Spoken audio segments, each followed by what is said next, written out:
Alors moi je voudrais dire en préambule que je suis très honoré d'être invité aux universités d'été de la Rève. Vraiment très très honoré. Et je voudrais vous dire aussi que je vais être un débatteur et avec un gros parti pris, c'est-à-dire que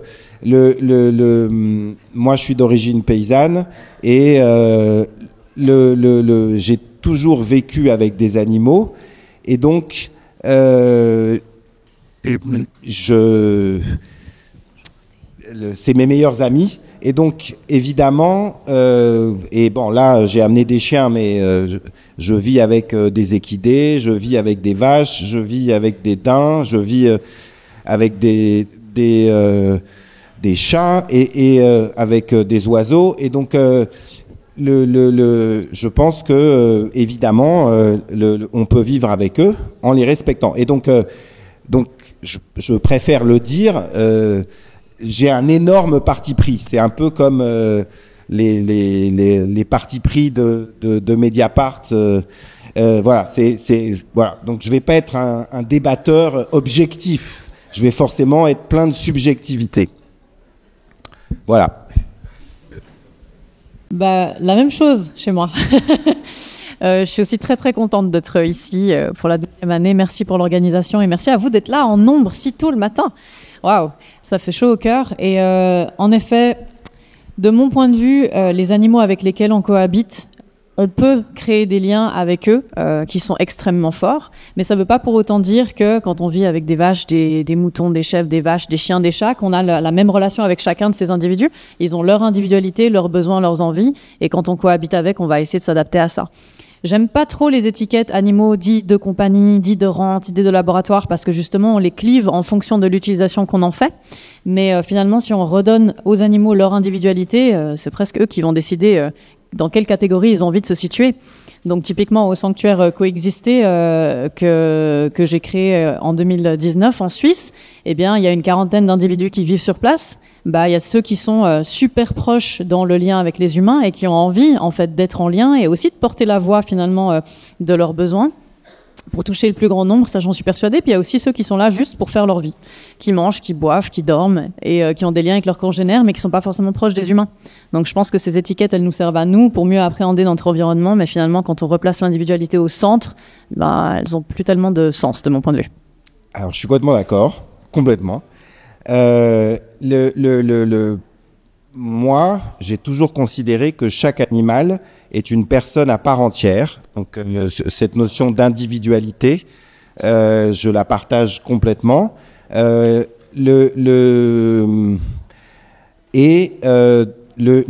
éthologie, je savais pas quel cadre allait prendre cet échange, donc j'avais préparé quelques petites choses, mais je suis ravi que on s'éloigne de tout ça.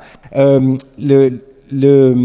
fait, en éthologie, aujourd'hui, le concept le plus avancé pour considérer qu'un animal, il est dans une vie bonne, dans son quotidien, c'est celui de son agentivité. C'est-à-dire que si je me suis permis de venir ici avec 3 de mes toutous, je vis avec 11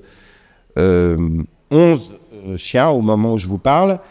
Tous sont des chiens de grande taille, mais j'ai eu aussi parmi mes meilleurs amis des chiens de petite taille. Et l'agentivité de chaque individu, c'est vraiment fondamental. Et donc,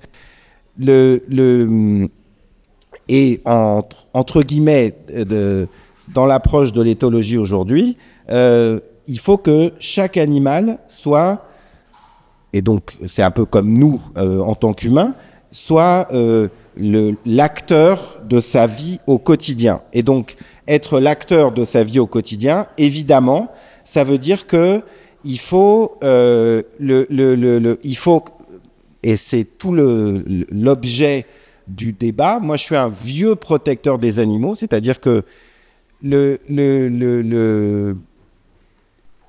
suis pas contre le fait qu'il existe des animaux domestiques, et j'espère qu'on va en parler. Je suis pas contre le fait qu'il y ait des animaux captifs, mais le problème, c'est que à partir du moment où on n'offre pas un environnement favorable pour le quotidien de l'animal individu, de la personne, eh bien, c'est là que commencent les souffrances. Mais hélas, un certain nombre d'entre nous, les humains, même dans les sociétés comme celle de la France et de la République française, on souffre parce que dans l'organisation dont on fait partie, si on n'est pas un électron libre, dans l'organisation dont on fait partie, on supporte des, entre guillemets, supérieurs hiérarchiques. Ils nous font souffrir souvent. Et donc, il y a cette notion de, voilà, est-ce qu'on peut être à la fois un animal individu qui a une qualité de vie dans son quotidien, qui est l'agent, qui est l'acteur de son quotidien, et en même temps, est-ce que cet animal, il a la capacité à avoir un environnement favorable, un environnement de qualité dans son quotidien? Je savais pas du tout, moi je suis jamais venu aux universités de la Rêve, donc je savais pas du tout quelle allait être la forme de cet échange et de ce débat. Et quand je suis parti ce matin de chez moi, donc alors je vis dans plusieurs endroits. Je vis dans la forêt d'Ermenonville, donc c'est une grosse forêt à 45 km de Paris. Et je vis dans une ferme dans le pays de Bray-Normand. Et donc et ce matin je suis parti d'Ermenonville, et donc les chiens que j'ai amenés sont, alors moi je suis vétérinaire, donc mes chiens voient au quotidien d'autres chiens, donc c'est pour ça que ne craignez rien pour vos toutous, hein. Ils sont habitués. Surtout ne craignez rien pour eux. Mais donc je ne savais pas qui j'allais amener. Et donc je me suis levé tôt, j'ai pris ma douche, et quand je suis descendu et que je suis parti avec plein de café thermos là pour vous rejoindre aujourd'hui, et les trois là, c'est eux qui ont décidé de venir. Et donc ça, c'est l'agentivité, c'est-à-dire que c'est moi, je leur fais, entre guillemets, je vis avec une meute de chiens, donc je dois avoir une autorité relative sur eux, parce que aucun n'est stérilisé, il y a des mâles, il y a des femelles, donc c'est difficile, mais je les laisse, il faut que j'ai donc une autorité sur eux, mais à part ça, c'est eux qui sont les acteurs de leur quotidien, et j'essaye, moi, dans mon quotidien, de leur offrir à chaque fois les environnements les plus favorables possibles. Que ce soit, puisque je suis vétérinaire à Paris, où j'ai 3 cliniques, donc à la fois dans Paris et à la fois quand je suis dans un territoire comme celui-ci et qui est magnifique. Peut-être pour enchaîner, là c'est vrai qu'on parlait d'agentivité, peut-être que Virginia, tu peux aussi nous parler un petit peu du statut juridique actuel des animaux de compagnie et quels problèmes aussi peuvent avoir ces statuts actuellement. C'est vrai que éthiquement parlant, on va se retrouver, et je pense que l'essentiel d'entre vous aussi, mais le cadre légal fait que dans notre société aujourd'hui, les animaux sont catégorisés en fonction de leur utilité pour les humains, comme on l'a dit tout à l'heure. Ça veut dire que autant pour la France que pour la Suisse, et j'imagine pour les autres pays européens aussi, les animaux dits de compagnie sont bien mieux protégés par la loi que les animaux dits de rente ou de laboratoire. Et donc un lapin, par exemple, qui va naître dans un laboratoire ou dans un élevage d'engraissement ou dans une famille, ne va pas être protégé de la même manière par la loi, alors que c'est la même espèce et ça pourrait être le même type d'individu. Et donc là où aujourd'hui ça peut poser problème, typiquement, c'est qu'on a actuellement quand même une démocratisation silencieuse, un petit peu, mais gentiment ça se met en place, une démocratisation de l'adoption des animaux dits de rente ou de laboratoire. On voit de plus en plus de sanctuaires qui se créent, on voit des particuliers qui veulent accueillir des chèvres, des moutons, des cochons dans leur jardin. Et aujourd'hui, on est confronté à un vrai problème, c'est que légalement, ces lieux qui accueillent des animaux dits de rente qui sont sortis du circuit de la chaîne alimentaire, par exemple, sont contrôlés comme des élevages. Et donc, ça veut dire que ça pose un certain nombre de problèmes. Ça veut dire qu'on va garder la marque auriculaire avec le numéro à l'oreille des animaux, alors que ce sont des animaux de compagnie qui deviennent en fait des animaux de compagnie qu'on va jamais renvoyer à l'abattoir. Mais finalement, on est quand même contrôlé comme les éleveurs pour ça. Et symboliquement, cette marque auriculaire, elle est très forte. Donc ça veut dire que le système continue à les considérer comme des biens marchands, alors qu'ils sont devenus, en fait, fondamentalement des animaux dits de compagnie. Et donc là, il y a un projet politique à mener. Vraiment, ça c'est vraiment quelque chose sur lequel je travaille activement en ce moment, pour pouvoir typiquement faire évoluer la loi. Au niveau européen d'ailleurs, pas que au niveau suisse ou français. Il y a vraiment les différents pays européens où il y a des députés qui sont d'accord de porter ce projet avec nous, donc c'est en cours. Et l'idée, c'est de dire, typiquement, on va pas pouvoir abolir ces 3 catégorisations tout de suite, je pense, malheureusement. Mais par contre, ce qu'on pourrait amener, c'est un changement structurel. Ça veut dire que des animaux qui ont échappé au circuit de la chaîne alimentaire, comme les vaches, les cochons, les moutons, les chèvres essentiellement, qui sont accueillis dans des sanctuaires ou par des particuliers, deviendraient des animaux de compagnie officiellement, ce qui fait qu'on pourrait leur retirer la marque auriculaire, par exemple, ça c'est un des projets, qu'on pourrait les pucer, si ça se présente, voilà, les pucer pour qu'ils soient quand même traçables comme les chiens, les chats ou les chevaux, ça se fait déjà, mais qu'on ait la garantie qu'ils repartent pas, en fait, à la boucherie un jour, et que ces lieux soient contrôlés comme des lieux de retraite, en fait, et pas comme des lieux d'exploitation.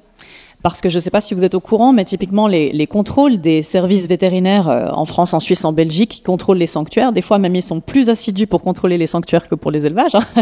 Nous, en tant que sanctuaire en Suisse, on a été contrôlés 5 fois en 5 ans, donc 4 contrôles inopinés, alors qu'on sait qu'il y a des élevages qui pendant 10 ans sont pas contrôlés. Donc c'est une réalité, c'est notre réalité, mais quand les services vétérinaires viennent contrôler mon endroit, qui considèrent comme une exploitation, eh bien ils vont regarder si j'ai bien rempli mon carnet des traitements, par exemple. Ils vont voir si j'ai injecté des produits qui pourraient altérer la qualité de la viande aux animaux, alors que en fait c'est plus applicable.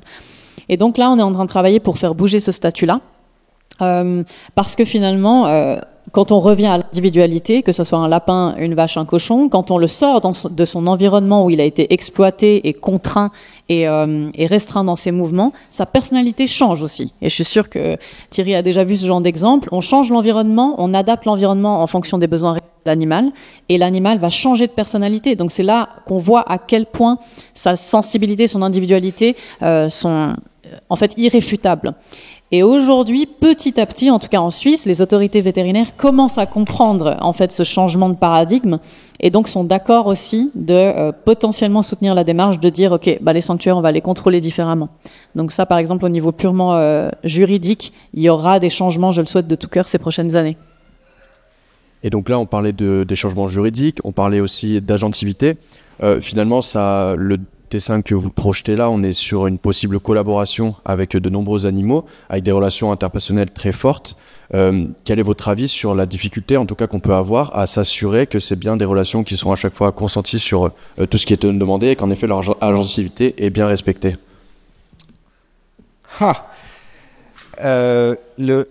Alors, Virginia, si tu veux répondre en premier, vas-y, je t'en prie. Si tu veux. Ouais. En fait, il y a quelques années, je dirais il y a 10 ans, quand j'ai vraiment commencé à m'engager dans le militantisme antispéciste, j'avais des idées très arrêtées, notamment sur l'équitation. Je vais prendre un exemple très parlant. Je pratiquais moi-même l'équitation quand j'étais plus jeune. Et en fait, ce dont je me suis aperçue, c'est que j'avais tissé une relation vraiment très particulière avec un cheval et un poney, par exemple. Et vraiment, en tant qu'enfant, déjà, je sentais ce lien qui nous unissait, et il y avait vraiment une réciprocité. Ça veut dire que quand j'allais m'en occuper, ils montraient vraiment de façon très démonstrative, en fait, qu'ils étaient heureux de me voir, ce qu'ils faisaient pas forcément avec d'autres personnes. Mais par exemple, moi, quand j'allais vers d'autres chevaux des centres d'équitation, ils m'ignoraient plus ou moins, vous voyez. Donc il y avait déjà cette subjectivité dans le lien. Et donc déjà, quand j'étais enfant ou ado, ce que j'adorais faire, parce que je sentais que c'était vraiment aussi dans l'intérêt de l'animal et il me montrait qu'il était OK, c'était de partir en balade. Mais moi, je partais à cru avec juste une corde autour du cou, et puis j'y allais en tongs, et tout le monde me prenait pour une folle, en fait. Parce que tout le monde pensait que c'était irresponsable. Parce qu'il fallait mettre un mors, une selle, fallait cravacher le cheval dans un manège, bref. Et donc là, je savais déjà enfant qu'il y avait quand même certaines situations où, notamment certains équidés, sont aussi partie prenante de ce lien-là.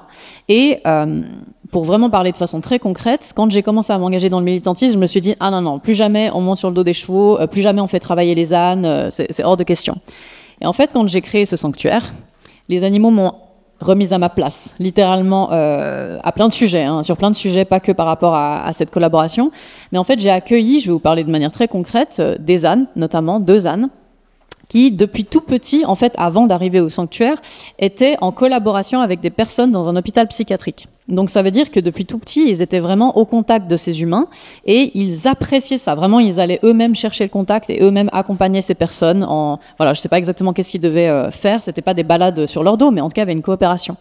Et quand je les ai accueillis au sanctuaire, très vite, ils m'ont montré qu'ils s'ennuyaient. En fait, parce que moi, je les laisse dans leur parc, je m'en occupe, je nettoie leurs endroits, je les nourris, je les soigne. Mais il y avait cette frustration permanente. Donc, dès qu'il y avait des visiteurs qui venaient, eh bien, eux se mettaient tout de suite vers les personnes en situation de handicap, vraiment très spontanément, ou les enfants. Et les enfants pouvaient faire tous les soins possibles sur Cézanne, alors que moi, je n'y arrivais pas parfois. Ils étaient vraiment en frustration avec moi. Et là, je me suis dit, waouh, l'antispéciste en moi, elle prend un sacré coup, parce que j'ai commencé à comprendre qu'ils étaient pas assez stimulés. Et donc, à un moment donné, j'ai compris que leur frustration, elle était trop grande. J'ai décidé de les replacer dans une ferme pédagogique. Je peux vous garantir, et ça, c'est pas du tout de l'anthropomorphisme, je veux pas du tout tomber là-dedans. Cézanne était impossible à déplacer en van. Si vous vouliez les déplacer pour les amener chez le vétérinaire ou quoi, impossible. Vous pouviez y aller à 6, impossible. Le jour où j'ai décidé de les amener dans une ferme pédagogique, il y a dû y avoir un truc qu'ils ont senti, je sais pas sous quelle forme, c'est eux qui m'ont tiré dans le van. Et en arrivant à la ferme pédagogique, c'est eux qui sont sortis du parc et tout de suite allés retrouver les autres ânes, et je sais qu'après, ils ont vraiment eu énormément de plaisir à collaborer avec les enfants. Et donc là, typiquement, je me suis dit, ouais, il y a cette subjectivité aussi, il y a l'individualité, puis il y a une autre chose aussi, où, enfin voilà, je veux voir si ça résonne pour vous, mais faut pas oublier que la domestication a fait de certaines espèces, quand même, ce qu'elles sont aujourd'hui. Ça veut dire que certaines races de chiens, par exemple, ont été malheureusement sélectionnées génétiquement pour faire de la garde de troupeaux, pour faire voilà, ce genre d'activité. Et si on ne prend pas un petit peu en considération leurs besoins réels, on peut créer énormément de frustration. Donc vous le savez, il y a beaucoup de refuges qui se retrouvent avec des malinois ou des animaux comme ceux-ci qui sont extrêmement frustrés dans leur environnement parce que les personnes humaines qui vivent avec n'arrivent pas à répondre à leurs besoins. Et donc ça crée énormément de tensions chez ces animaux et donc après des dits troubles du comportement.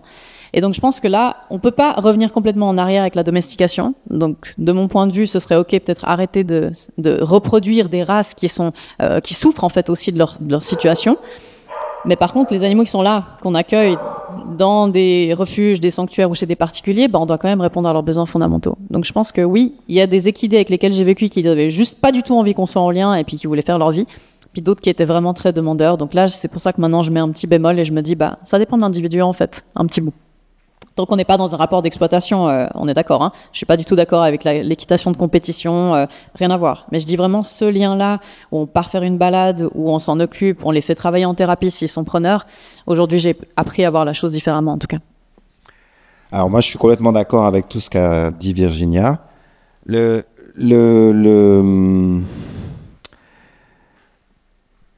y a en fait, là, on va pour compléter ce qu'elle a dit. Moi, je vais parler de la cognition. En gros, la cognition, c'est ce qui se passe dans le cerveau de chaque animal individu. Et évidemment, ça, c'est en relation avec quoi? Avec le processus de domestication multimillénaire dont il a été l'objet. Donc l'espèce qui a été domestiquée, la plus vieille des espèces domestiques, c'est le chien.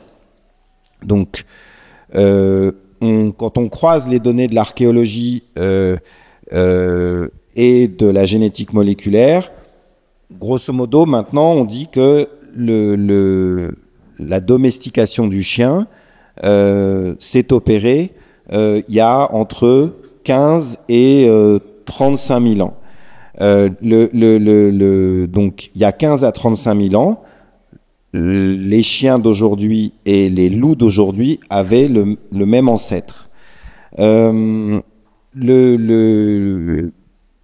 Toutes les autres espèces ont des temps de domestication plus récents. Par exemple, les chats ont été domestiqués il y a 10 à 11 000 ans, parce que, en gros, quand on a commencé à stocker le grain, donc qu'on a fait l'agriculture, eh bien, finalement, ils étaient les meilleurs alliés pour protéger le pillage des grains par la petite faune avicole et la petite faune des rongeurs. Et donc, ça, c'est la pression de sélection artificielle. Je rejoins complètement Virginia là-dessus, c'est-à-dire que les animaux domestiques ont été l'objet d'une pression de sélection artificielle. Il faut comprendre que il est probable que les humains, quand ils ont commencé à faire de la sélection artificielle et à appliquer une pression de sélection artificielle, et je vais vous expliquer pourquoi c'est extrêmement cruel, tout ça,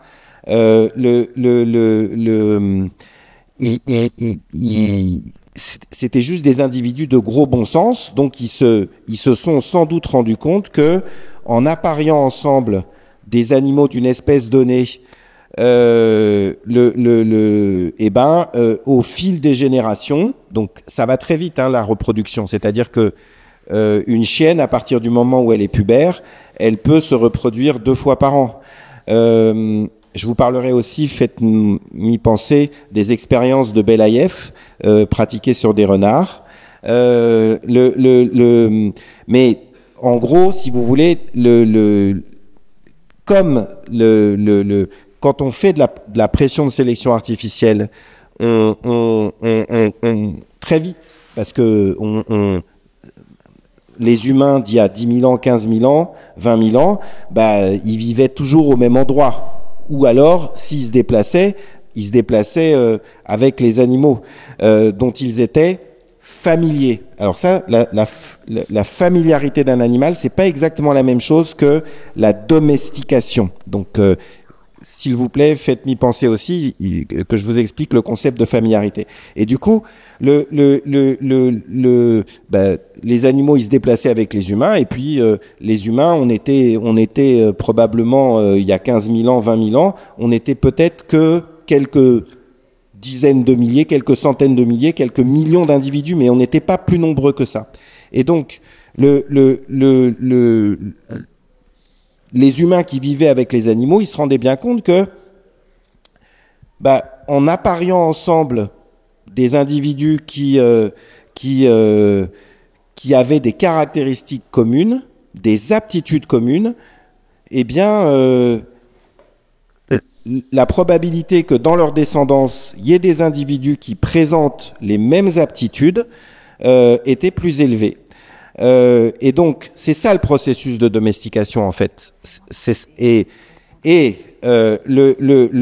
pour ça qu'aujourd'hui, pour rejoindre ce que tu disais, Virginia, il y a énormément, aujourd'hui, dans les refuges pour les animaux de compagnie, il y a énormément, pour les chiens, il y a énormément de malinois, il y a énormément de pitbulls, parce que il faut avoir un savoir-faire, il faut avoir une expertise relativement importante pour donner une qualité de vie au quotidien à ces individus. Le problème, c'est que aujourd'hui en élevage, puisque l'objectif c'est de vendre des animaux qui ont une belle apparence, on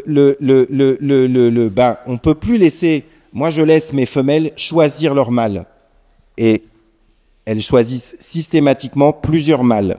Elles sont toutes polyandres. C'est-à-dire qu'elles choisissent toutes plusieurs mâles. Et donc, dans mes cours de vétérinaire, moi, on m'a appris que une chienne ne pouvait avoir des descendants que d'un seul mâle. Eh bien, non, c'est pas vrai. Moi, ça fait 35 ans que je laisse mes femelles choisir. Elles choisissent toujours plusieurs mâles, pas forcément des mâles avec lesquels elles vivent. Souvent, elles choisissent aussi des mâles du coin, en fonction de là où je suis.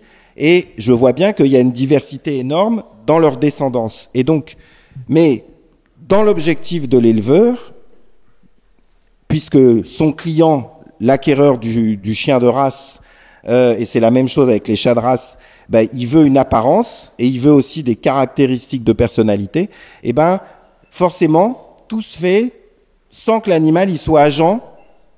C'est-à-dire que c'est la femelle, elle choisit pas, c'est l'homme qui choisit, c'est l'éleveur qui choisit ou l'éleveuse qui choisit à sa place. Et puis surtout, elle n'a pas forcément des conditions de développement favorables. Là, en ce moment, la mère de cette chienne a eu une portée avec Yellow, le croisé malinois qui est là. Et donc, ils ont, au moment où je vous parle, ils ont 7 semaines, et je les ai déjà emmenés dans ma maison dans la forêt à Ermenonville, dans la ferme dans le pays de Bray, et à Paris. Et donc, ils ont une qualité de développement, c'est-à-dire que chaque jour, ils sont familiarisés aux bruits, aux vibrations, aux odeurs de la ville. Mais aussi, vous avez remarqué que moi, j'ai pas de laisse. Pourquoi j'ai pas de laisse? Parce que quand on est paysan, en fait, on sait que il faut que le chiot naisse chez soi. Il faut que sa maman s'en occupe, et quand on observe la maman, eh ben, de quoi on s'aperçoit? On s'aperçoit que la maman, elle est toujours suivie par ses chiots à partir du moment où ils sont capables de se déplacer, de ramper, parce que la maman, elle leur donne le lait, avec ses tétines, et puis à partir du moment où les chiots ils ont 3-4 semaines, 5 semaines, et qu'ils sont capables de se déplacer, eh ben ils suivent systématiquement la mère. Et donc et donc c'est pour ça que dans l'absolu, le chien, il faut jamais l'attacher, jamais, parce que et il faut vivre tout le temps avec lui, et comme ça, il va jamais vous quitter, parce que le chien, c'est une espèce sociale. Et quand on est social, on est inquiet dès que entre guillemets, le membre de son groupe s'éloigne. Vous voyez? Donc, lui, c'est un gros tout patapouf, donc il n'arrive pas à se déplacer. Mais du coup, sur cette notion d'agentivité d'individu, donc se greffe la qualité du développement de chacun des individus, chiots ou chatons, que vous allez accueillir, se greffe le fait qu'ils aient eu ou pas un environnement favorable pendant leur développement et dans le quotidien de leur vie, et se greffe par-dessus le problème de la pression de sélection artificielle. La pression de sélection artificielle, c'est l'eugénisme. C'est l'eugénisme, c'est-à-dire que on veut fabriquer. Quand moi j'ai commencé à travailler pour la Société Centrale Canine, il y a 35 ans, la devise de la Société Centrale Canine, et la devise du livre officiel des origines félines, du LOUF, c'était œuvrer pour l'amélioration génétique des races. C'est vraiment de l'eugénisme pur et dur, hein. Et un jour, il y a une quinzaine d'années, j'ai eu la chance de faire la connaissance de la philosophe Madame de Fontenay, qui a écrit Le silence des bêtes. Et il faut que vous sachiez que il y a dans la deuxième moitié du 19e siècle et au début du 20e siècle, l'une des disciplines scientifiques phares, c'était la phrénologie. C'était quoi la phrénologie? C'était qu'on expliquait la supériorité de l'homme blanc par rapport à l'homme noir, par rapport à l'homme basané, par rapport à l'homme jaune, parce que la forme de son crâne prouvait qu'il était plus intelligent. Donc, la pensée raciste, la pensée eugéniste, c'est quelque chose qui est profondément encrypté dans la culture occidentale. Pardonnez-moi, je diverge, j'ai sauté sur n'importe quoi, mais ça fait partie de la pression de sélection artificielle et de l'eugénisme, qui est quelque chose qui est vraiment waouh. Et c'est ce qui permet aujourd'hui, décemment, dans nos systèmes politiques, de catégoriser ces fameux animaux en fonction de l'utilité qu'ils ont pour nous. Parce que justement, on va décider que les chiens, les chats dits de compagnie sont plus proches de nous parce qu'on y est plus habitué. Ils ont aussi un rapport de dépendance plus marqué avec nous, potentiellement. Alors qu'on peut se permettre de torturer, maltraiter, exploiter et faire tuer d'autres espèces tout aussi sensibles, bien que très différentes, hein, mais quand même tout aussi sensibles. Et justement, là, on a un exemple très parlant avec les chiens qui sont ici et qui sont en fait des porte-parole incroyables du message qu'on passe. Mais en fait, ce qu'on vit là avec des chiens, on peut le vivre aussi avec des cochons, des vaches, des moutons. Et c'est pas forcément forcé. Moi, au sanctuaire, avec les animaux avec lesquels je vis, Je force pas le contact. Donc ça veut dire que du moment où ils s'habituent à être à mes côtés, qu'ils comprennent comment je fonctionne et puis que je m'en occupe au quotidien, eux-mêmes ils vont développer cette fameuse familiarité qui va faire que quand je me déplace sur le sanctuaire, ça m'arrive régulièrement d'être suivi par toute une horde d'animaux de différentes espèces. Et moi je m'en rends pas toujours compte parce que je vis là-bas. Pour moi j'ai l'impression de faire partie de la meute de toute façon. Donc c'est plus quelque chose que je remarque fondamentalement. Mais quand il y a des personnes qui viennent en visite ou des personnes qui viennent en bénévolat plusieurs jours d'affilée, les gens me font ce miroir, me disent « Ah, c'est fou, quand ils t'entendent, même à peine tu sors de la maison, tout le monde réagit et tout le monde va se mettre à une certaine place du lieu. » Et donc, je me dis « Waouh, c'est fou, c'était pas forcé, mais ça s'est fait finalement comme ça. » Et les animaux dits de rente qui ont subi cette pression génétique aussi, je vais vous donner un exemple très concret qui me paraît super important à illustrer, j'essaie de le faire à chaque fois au sanctuaire, c'est que vous voyez par exemple les cochons. Les cochons sont issus de différentes races aujourd'hui, mais évidemment l'ancêtre du cochon c'est le sanglier. On a aujourd'hui dans les sanctuaires très souvent soit des cochons nains ou vietnamiens, soit des cochons roses, les white large, les très très grands cochons roses d'élevage intensif, qui ont, eux, subi une sélection génétique absolument extrême, ce qui fait qu'ils ont régulièrement beaucoup de problèmes articulaires, cardiaques, etc., parce qu'ils ont une génétique et une physionomie qui est impossible à porter. Est-ce que je peux me permettre de t'interrompre ? Vas-y, oui. Merci. En fait, alors, il faut aussi qu'on parle de l'expérimentation animale et il faut aussi qu'on parle, s'il vous plaît, de la faune sauvage. Parce que la faune sauvage, ils ont encore moins de droits. Ils ont zéro droit. Mais les animaux d'élevage aujourd'hui, quand il s'agit de systèmes d'élevage intensif, en fait, l'objectif, c'est pas qu'ils vivent une vie bonne et une vie longue. L'objectif, c'est qu'ils soient productifs et rentables.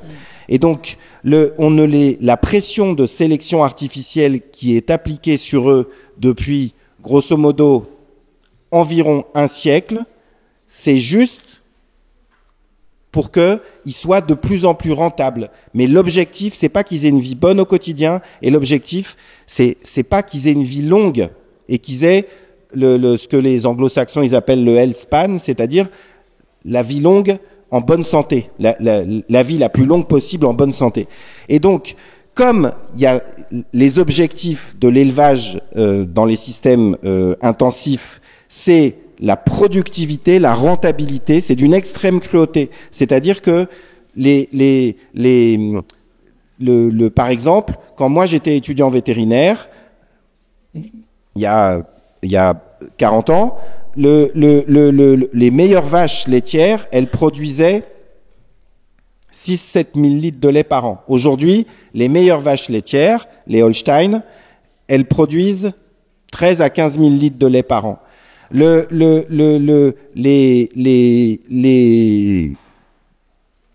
races dites de vaches à viande, c'est comme les cochons dont tu as parlé, les white large, ce sont des races, et ça marche très vite, hein, c'est très facile. Regardez là, ce gros molosse là, tous les muscles qu'il a. Bon, alors lui, il est très cool et tout ça. Bon, je l'ai adopté quand il avait 9 mois, mais c'est de la sélection artificielle, hein, c'est voilà, musclé.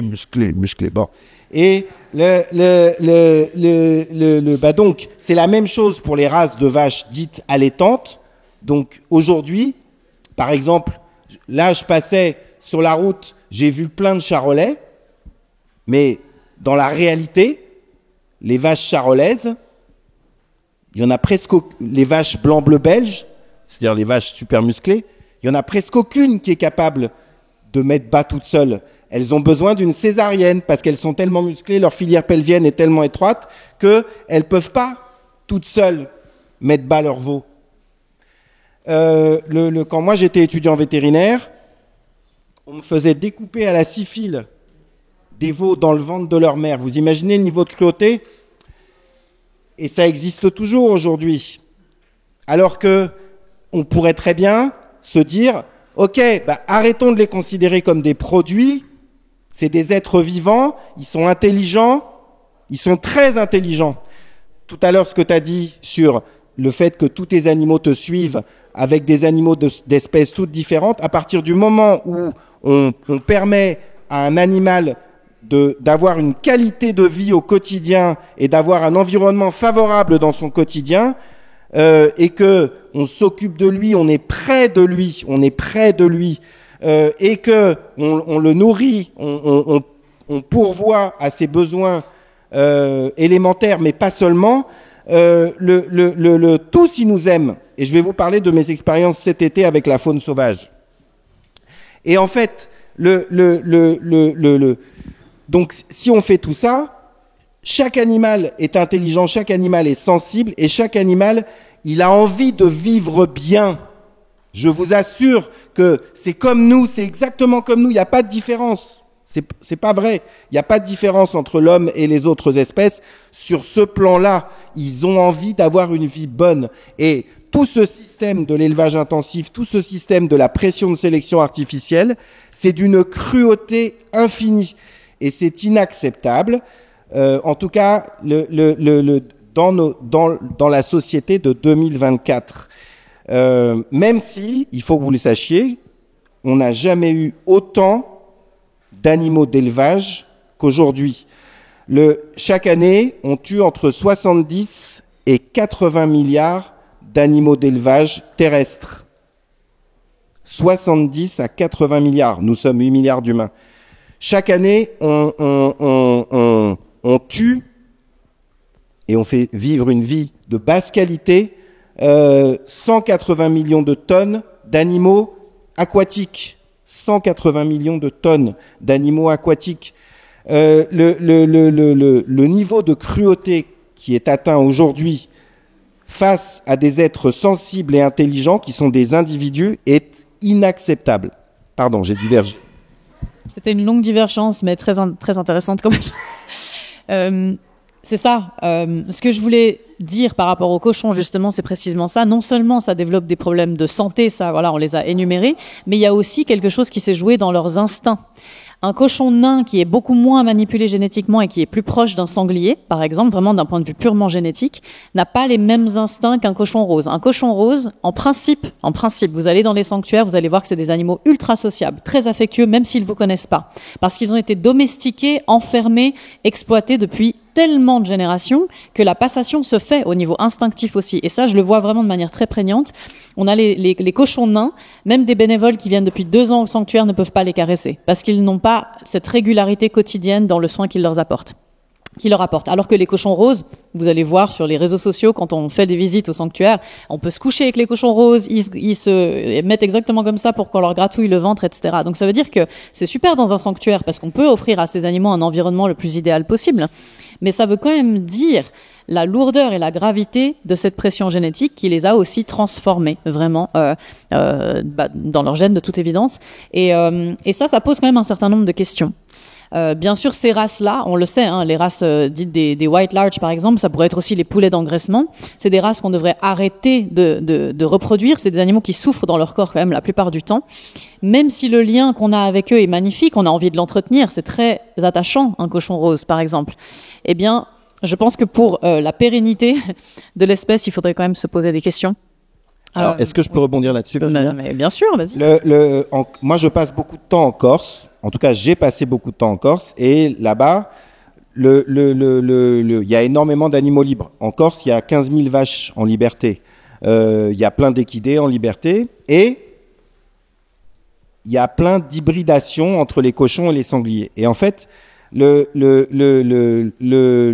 à tel point que parfois, franchement, ce que tu as dit là, en tout cas en Corse, où énormément d'animaux sont en liberté, si tu veux, il y a pas, si tu veux, il y a tous les cochons, ils sont un peu pigmentés noirs, ils ont un peu des poils, ils sont pas comme les cochons roses, les white large que tu as décrits. Et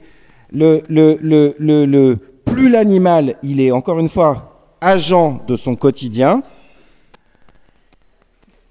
puisque en Corse ils sont en liberté,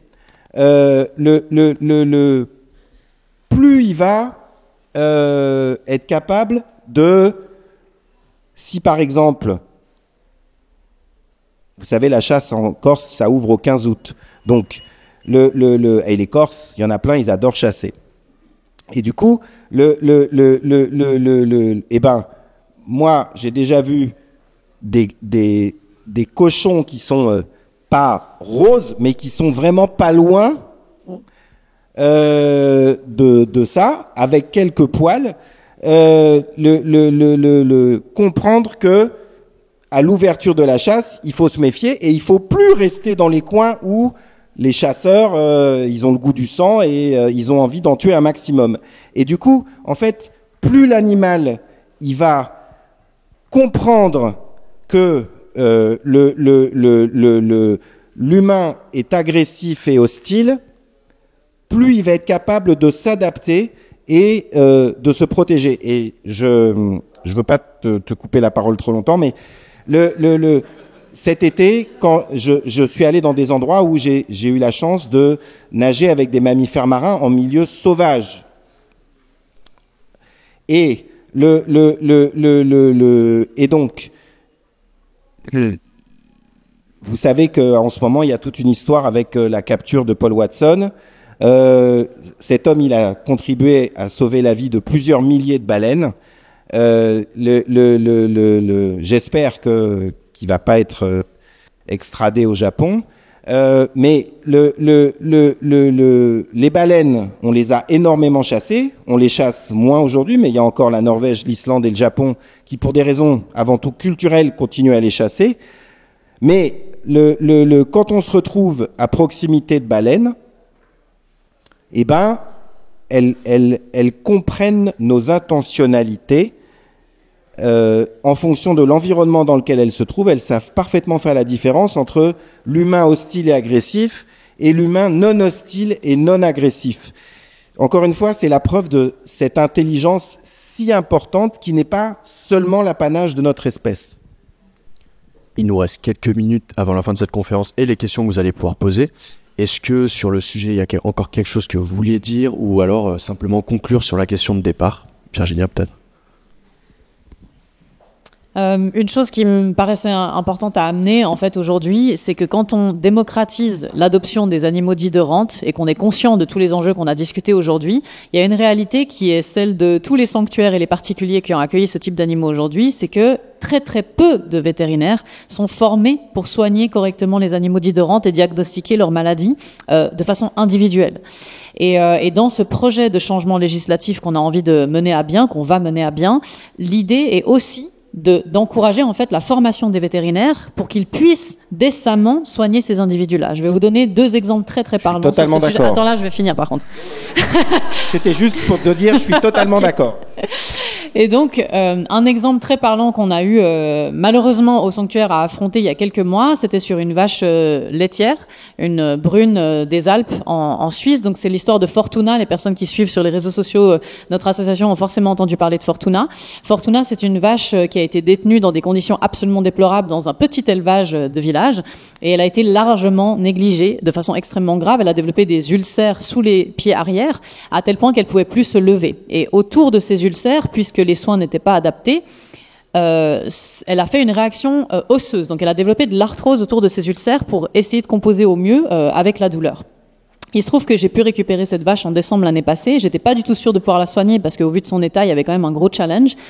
Finalement, avec des soins quotidiens et adaptés, on a réussi à lui permettre de marcher à nouveau, de se tenir debout et de se déplacer, de se remuscler, de prendre du poids. Donc aujourd'hui, elle va super bien, bien qu'elle a gardé de l'arthrose au pied arrière.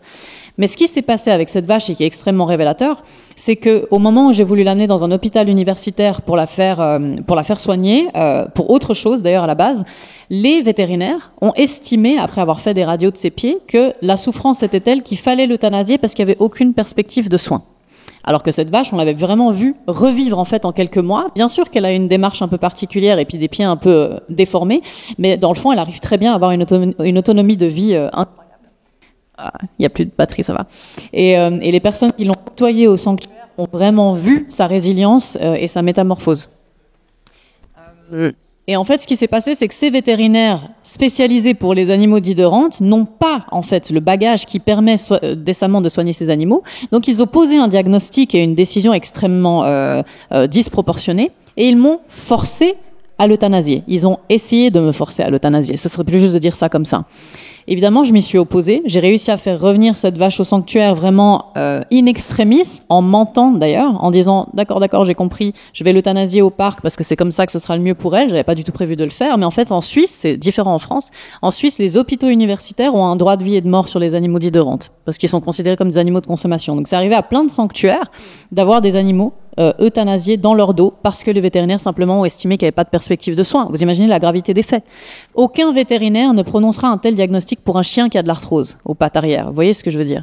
Et donc là, avec ce projet de loi, c'est de dire il faut former des vétérinaires et il faut rendre ce genre de situation absolument impossible et intolérable, surtout. Si ça avait été un cheval, peut-être, si ça avait été un chien, les vétérinaires auraient été chercher des alternatives de soins si eux-mêmes étaient un petit peu déboutés. Vous voyez ce que je veux dire?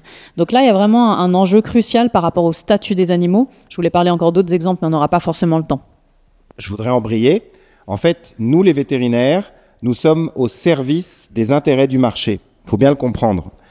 Moi, comme tous les autres étudiants vétérinaires, pendant toutes mes études, on m'a lavé le cerveau. On m'a lavé le cerveau pour que j'accepte l'expérimentation animale, pour que j'accepte les systèmes d'élevage intensif, pour que j'accepte les systèmes d'abattage centralisés.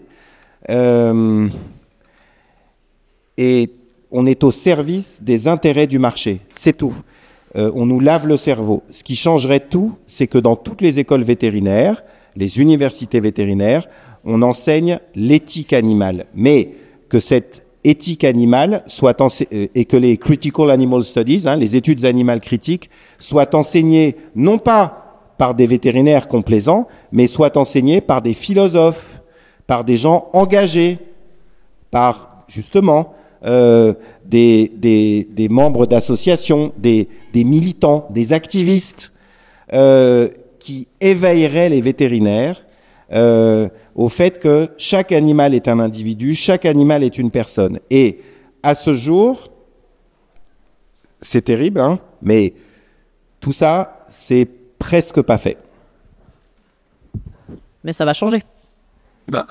Merci beaucoup.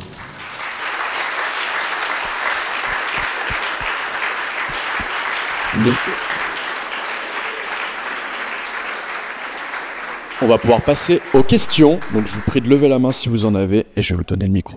On va pouvoir en prendre, je pense, 2 ou 3, pas plus. Bonjour. Moi, je vais poser une question par rapport à la classification, Virginia Marcus, que vous avez faite des animaux en animaux de rente, de compagnie et la troisième d'expérience.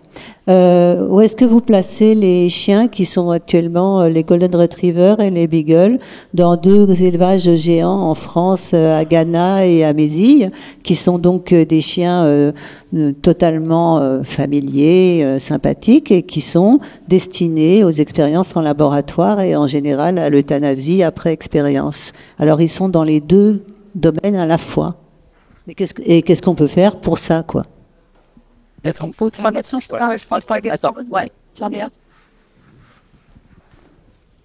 Alors déjà merci, c'était super intéressant. Par rapport au projet de loi législative, du coup vous aviez parlé de niveau européen, sauf qu'il y a 2 problématiques que je vois, enfin peut-être 3. La première, c'est le lien Suisse-Europe, vu que le Parlement européen, la Suisse n'y est pas. Qu'est-ce qui pourrait être fait pour à la fois coordonner en Europe, enfin Union européenne et hors Union européenne, donc à comprendre Suisse. La deuxième question, c'est que, ok, c'est très bien, mais justement, on sait que donc du coup que l'Europe a un droit de regard plus important par rapport aux lois comparées aux nations. Est-ce qu'il y a aussi en parallèle un projet en France, en Belgique, en Italie, etc., de pouvoir faire des lois qui pousseraient dans ce sens et qui changeraient les mentalités pour faciliter le niveau européen? Je vous remercie. Bonjour. Moi, j'ai une question éthologique plutôt pour Virginia.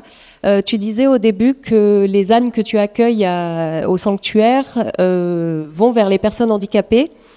Comment est-ce que tu peux être sûr que c'est quelque chose qu'ils veulent faire et non pas qu'ils font parce qu'ils ont été habitués à le faire depuis le début de leur vie? Ouais. Alors moi, je suis membre de la Commission nationale d'expérimentation animale.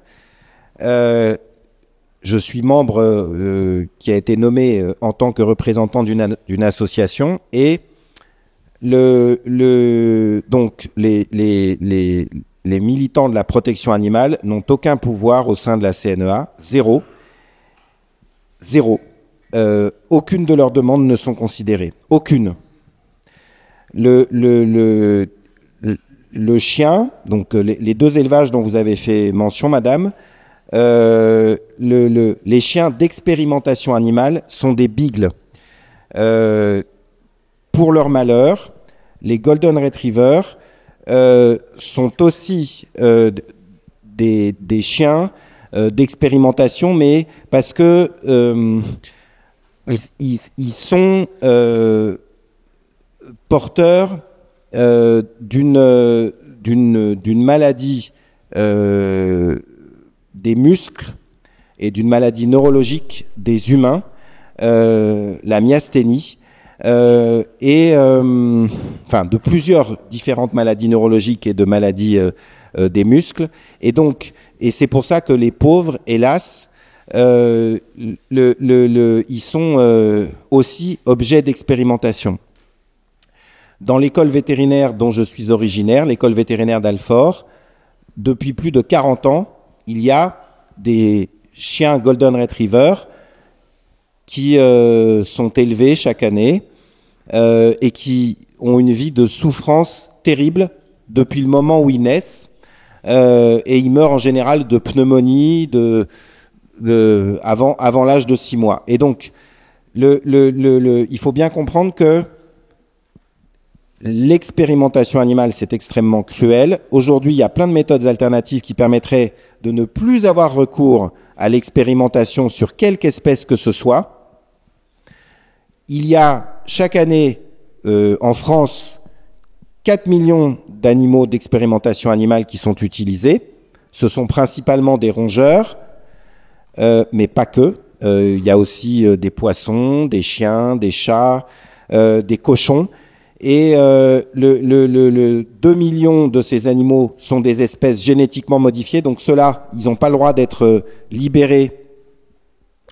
Ils n'ont même pas le droit d'être adoptés par des particuliers, parce que comme ils sont génétiquement modifiés, on ne peut pas prendre le risque, c'est comme les OGM, on ne peut pas prendre le risque que les modifications génétiques soient transmises dans un milieu ouvert.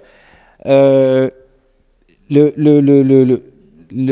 fait, l'expérimentation animale ne devrait plus exister, mais il faut bien comprendre que, sauf dans un nombre minimal de cas, mais il faut bien comprendre que il faut que vous arrêtiez votre soutien à la recherche médicale. C'est-à-dire que nous, les humains, on veut tous vivre plus longtemps et le plus longtemps possible dans la meilleure santé, mais c'est à cause de ça que l'expérimentation animale continue à exister. C'est à cause du fait que en cosmétologie, en pharmacologie, on a besoin de tester. Alors qu'on pourrait le faire aujourd'hui avec des méthodes alternatives. Mais donc, ça veut dire qu'il faut aussi se mettre en question sur ce qu'on soutient, ce à quoi on adhère, etc., etc.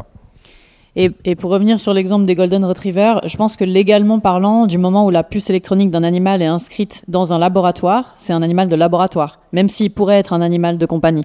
Ça veut dire, c'est la même chose pour les chevaux. Par exemple, pour les chevaux, on peut décider en tant que propriétaire humain si on les catégorise comme animal de rente ou animal de compagnie. Et c'est précisément ce projet de loi qu'on va mettre en lumière. Ça veut dire qu'un animal qui sort du circuit pourrait être considéré comme un animal de compagnie. Mais là, dans le cadre des Golden Retrievers, du moment où ils sont dans le laboratoire, ce sont des animaux de laboratoire qui vont pouvoir subir les pires des horreurs. Je ne sais pas si ça répond. Oui, ça c'est tout à fait possible. Pour les chiens, les chats, les chevaux, c'est déjà possible de le faire. En fait, les animaux de rente, on peut aussi déjà les adopter, sauf que légalement, ils restent étiquetés comme animaux de rente. C'est juste ça qu'on va faire évoluer, en fait, ouais. À part les animaux génétiquement modifiés, voilà, on peut tout adopter. Ouais. Et donc, pour répondre aux questions d'après, donc effectivement, la Suisse ne faisant pas partie de l'Europe, on agit conjointement à l'échelle nationale avec des députés suisses qui vont porter ce projet pour modifier l'ordonnance de protection des animaux. C'est une sous-loi, on va dire, de la constitution helvétique. Et en parallèle, on est en train de se coordonner avec les autres pays européens pour que ça soit porté au niveau européen. Voilà, je ne sais pas si ça répond à ta question. Et il y avait une autre question.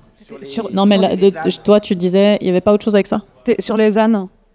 Sur les ânes. Oui, non, mais toi, t'avais pas une autre question avec?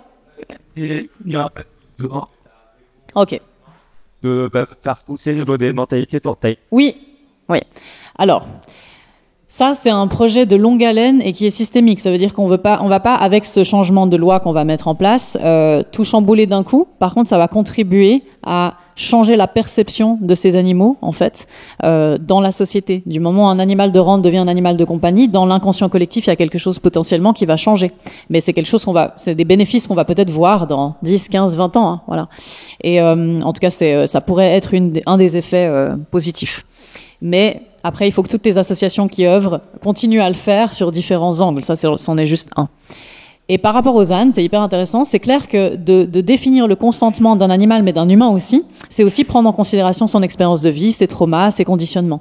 En fait, moi, je peux pas du tout garantir que les ânes avec lesquels j'ai cohabité n'ont pas été conditionnés depuis tout petit à travailler avec des personnes en situation de handicap et donc ont appris à apprécier ça, ou est-ce que c'est vraiment leur libre arbitre?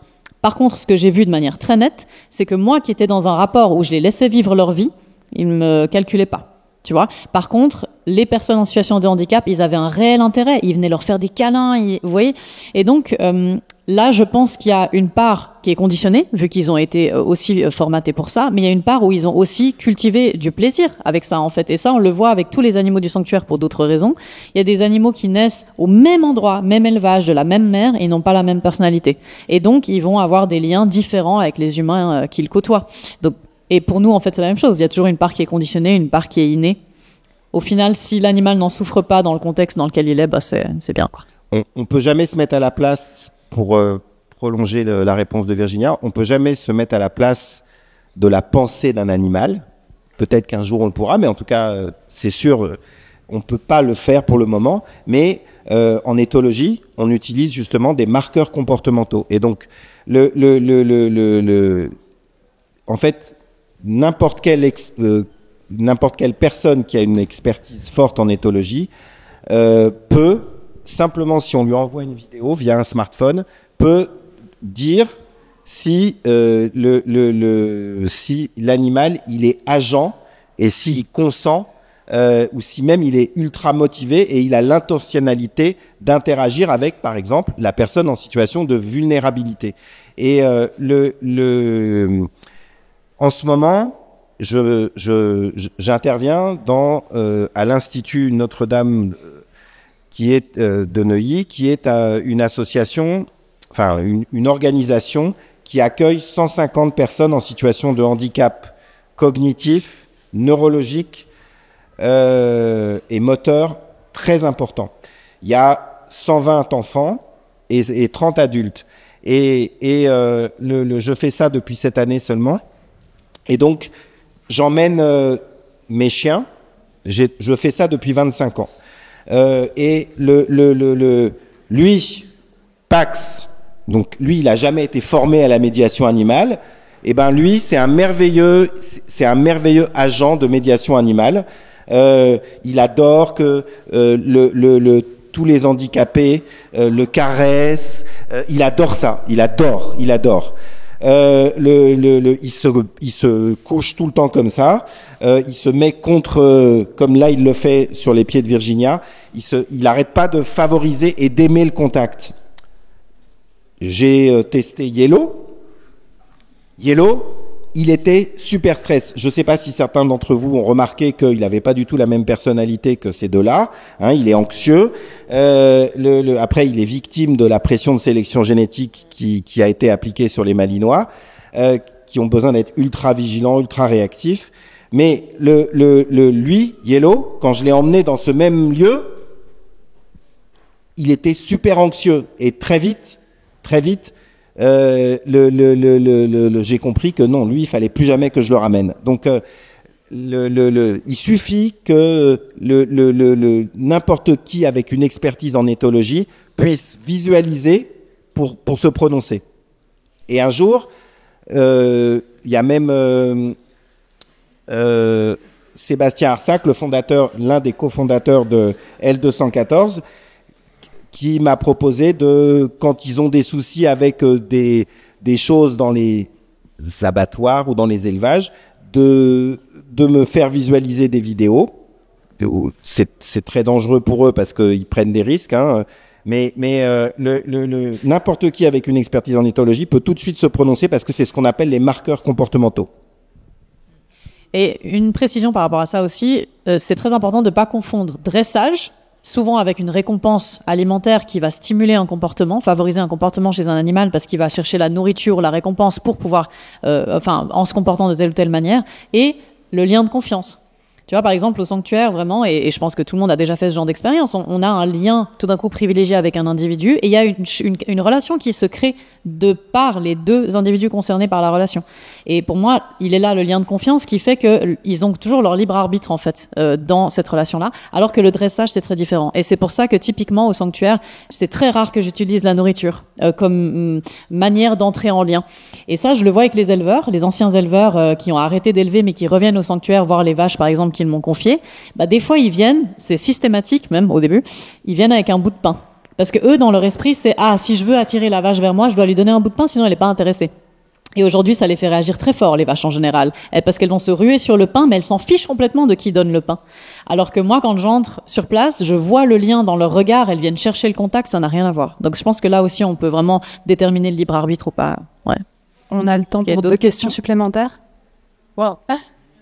Bon, après, on reste un peu discuter après si vous le souhaitez. Dans le fond de la salle. Oui, bonjour. Moi, je voulais revenir sur la différence entre la familiarité et la domestication. Du coup, pour voir la... Alors, on a une question pour Thierry. On a une question pour Thierry. Il y a des centaines de chiens qui se font euthanasier tous les jours en France. Les refuges sont surchargés et on voulait savoir pourquoi vous laissiez vos chiens se reproduire. Alors, c'est une réponse... je répondrai après à la question sur la différence entre la familiarité et la domestication. J'ai fait le choix de pas avoir de descendance. J'ai toujours su que je voulais pas de descendance. C'est un premier élément de réponse. Je pense que mon empreinte carbone, elle est réduite de ce fait. Je suis d'origine paysanne. Je sais pas comment vous expliquer ce que c'est qu'un paysan. Un paysan, il est habitué à s'occuper des animaux. En tout cas, moi, les paysans qui m'ont appris, mes grands-parents, ils m'ont appris à considérer chaque animal, à lui donner le meilleur, et du coup, j'aime que mes animaux, mes amis, mes meilleurs amis, aient une descendance. Et encore une fois,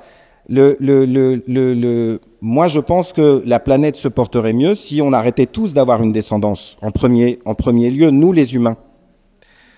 Est-ce que c'est des éléments de réponse qui vous répondent? Je sais pas, hein.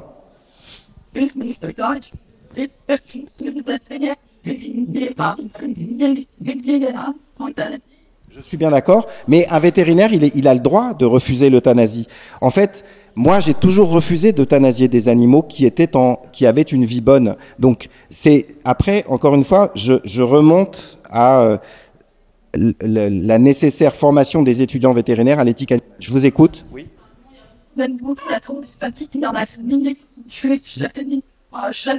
Alors, excusez-moi, j'ai été administrateur de la SPA pendant 4 ans. Et donc, c'est faux. Les refuges ne sont pas saturés. C'est totalement faux. Non. Non, je suis désolé. Moi, c'est faux. Les refuges ne sont pas saturés. Excusez-moi. Non. Moi, alors, excusez-moi. Moi, je vais quand même vous parler de... Alors, allez, elle finit la question. Mais, alors, attendez, ça veut dire que... Oui. Thierry, il y a la réponse. Ouais, si tu le regardes. L'objectif est pas qu'il y ait un conflit. Hein. Moi, je suis là pour la cause animale et j'espère que tout le monde aussi. Simplement, voilà, ma phrase, tout simplement, c'est j'ai vu beaucoup d'animaux être euthanasiés. Donc, ils sont tués, ils sont mis dans un sac poubelle. Ensuite, ils sont mis dans un congélateur. C'est de la barbarie. Et ensuite, les animaux sont euthanasiés. C'est légal en France. C'est dans beaucoup de refuges SPA ou autres. Pourquoi c'est pas un jugement? Pourquoi laisser des chiens se reproduire, bien que ce peut être leur choix? Pourquoi les laisser se reproduire quand on sait que des milliers d'animaux attendent dans les refuges, dans des box sans amour, dans le froid, et qui ne verront peut-être jamais une famille les adopter parce qu'il y a une surcharge? Pourquoi ne pas laisser même ne serait-ce... Alors je suis tout à fait contre la reproduction, mais pendant 2, 3, 4 ans, si on arrête de faire reproduire des chiens, il y aura toujours des chiens sur cette planète. Et je précise que je n'ai pas d'enfants, je ne voudrais jamais d'enfants, et mes animaux sont stérilisés. Pas fini. Ouais, du coup, la question, je pense, c'était vraiment fondamentalement ce qu'elle essaie d'expliquer sur le fait de laisser reproduire des animaux, alors que dans le même temps, il y en a d'autres qui pourraient être accueillis. Et c'était juste ça, là, je pense, le fond. Ça n'a rien à voir. Mais c'était pas forcément une critique, c'était vraiment une interrogation sur pourquoi ce choix-là de ton côté. Est-ce que aussi c'est un intérêt qui est potentiellement nécessaire pour ces animaux de ton point de vue? Mes chiens sont je vis avec un oiseau, un perroquet, j'ai vécu avec un ménate. Mes animaux, les animaux avec lesquels je vis sont mes meilleurs amis.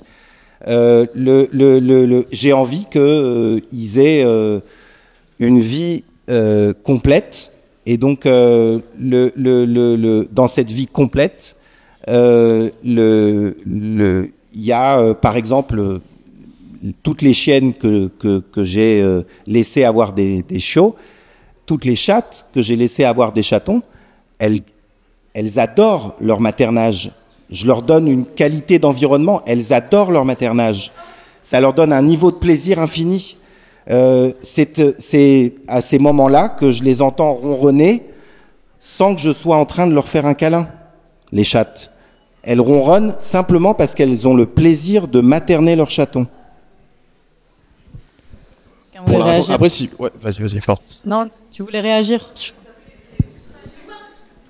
Juste avant que tu réagisses, il y avait une autre question, je crois, qui avait été posée, non? Si je me souviens plus du tout la question. La différence entre la domestication et la familiarité. Ouais, et on peut finir là-dessus. Et au pire, si vous voulez continuer cette discussion, je vous invite, je pense que tu seras apte à répondre après notre échange. Donc si vous voulez continuer cet échange-là, vous pourrez, je pense.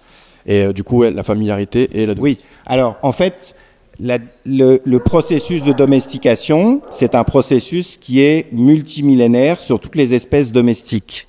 Ça fait au moins 6-7 000 ans que toutes les espèces domestiques ont été domestiquées. Donc il y a une pression de sélection artificielle au fil des générations qui fait que les animaux, quelles que soient leurs espèces, ils ont moins peur des humains, si les humains ne les maltraitent pas. Hein. Après, il faut que vous me fassiez penser à vous parler de l'épigénétique. À partir du moment où un animal sauvage se développe dans la proximité d'un humain qui le traite bien, il peut, vis-à-vis de cet humain ou vis-à-vis du groupe d'humains qui le traite bien, avoir le même niveau de proximité. Il peut donc se laisser caresser, il peut se laisser nourrir, il n'aura pas peur de nous. Et donc il y a de nombreux animaux sauvages, quand ils ne sont pas victimes de nos comportements et de nos conduites agressives, ils se laissent approcher de plus en plus. Il leur faut juste du temps. Et le temps, c'est un temps qui peut se compter en jours, en semaines, en mois, en années, selon la nature des individus, mais à partir du moment où il n'y a pas de manifestation agressive, hostile de notre part, en général, l'animal qui interagit toujours avec le même individu, qui a des capacités perceptives d'odorat et des capacités cognitives de traitement de l'information olfactive extrêmement développées, plus performantes que dans notre espèce, l'animal, il va toujours à un moment donné se retrouver dans une situation de familiarité. Virginia, tu voulais peut-être rebondir sur la question de la stérilisation, et puis après on pourra mettre fin à cette conférence. Ouais, juste pour clore, ça va être un long débat si on parle de stérilisation forcée ou non sur un animal. Moi, ce que j'ai décidé de faire au sanctuaire, c'est finalement d'offrir la meilleure vie possible aux animaux en répondant aux besoins fondamentaux de chacun, au maximum. Par contre, il faut pas oublier, on est quand même dans un système où on peut pas se passer des clôtures, des rotations de pâture pour les animaux dits de rente qui sont des herbivores, des ruminants, etc. Donc il y a en fait un bout où c'est pas de la liberté totale à tout prix, c'est de la semi-liberté mais la plus confortable possible. Et donc la seule, à part les clôtures, la seule autre contrainte que j'ai décidé de poser sur eux, c'est la stérilisation. Ça veut dire que tous les mâles sont castrés au sanctuaire et certaines femelles, justement, quand elles développent trop de stress à force d'avoir des chaleurs, elles peuvent développer des grossesses nerveuses, elles peuvent vraiment être en souffrance aussi. Eh ben, j'ai décidé de les stériliser pour qu'elles soient les plus sereines possibles.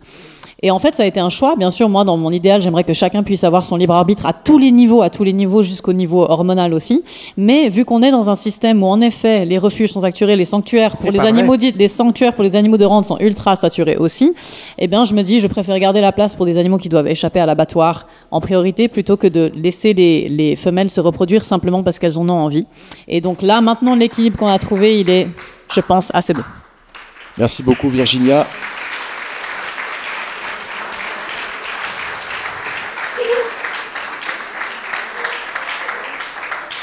Merci Virginia, merci Thierry, et on va pouvoir mettre fin à cette conférence. La prochaine est donc à 12h20 sur Gaza. Donc je vous laisse prendre votre pause et à tout à l'heure.